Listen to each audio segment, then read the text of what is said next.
Dieu a créé les relations sexuelles afin qu'elles soient une source de plaisir pour l'homme et la femme, dans le cadre du mariage.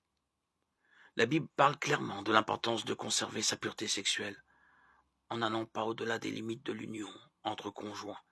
Éphésiens 5:31. Les hommes sont tout à fait conscients du plaisir suscité par ce don de Dieu, si bien qu'ils l'ont fait sortir du cadre du mariage. La philosophie laïque qui dit que ce qui nous fait du bien est forcément bon pour nous, il n'y a pas de mal à se faire du bien, imprègne les cultures, surtout en Occident, au point où la pureté sexuelle est considérée comme inutile et dépassée. Mais regardons ce que Dieu en dit. Ce que Dieu veut, c'est votre progression dans la sainteté.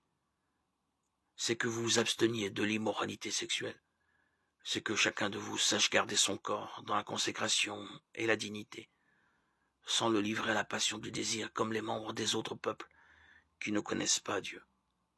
En effet, Dieu ne nous a pas appelés à l'impureté, mais à la consécration. 1 Thessaloniciens 4, 3, 5. Ce passage souligne les raisons pour lesquelles Dieu veut que ses enfants vivent dans la pureté sexuelle. D'abord, nous sommes appelés à la sainteté, et c'est pour cela que nous devons éviter l'immoralité sexuelle. Le terme grec traduit par sainteté signifie littéralement purification, sanctification, consécration à Dieu. En tant que chrétiens, nous sommes appelés à vivre une vie de pureté, car nous avons été sanctifiés.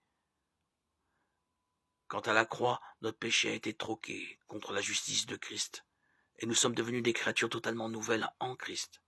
2 Corinthiens 5, 17-21. Notre ancienne nature, avec toute son impureté sexuelle et autres, est morte.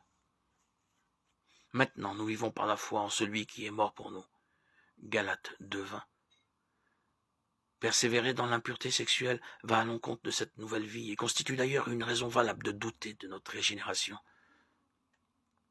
La sanctification, le processus par lequel nous devenons de plus en plus semblables à Christ, est une preuve essentielle de notre salut.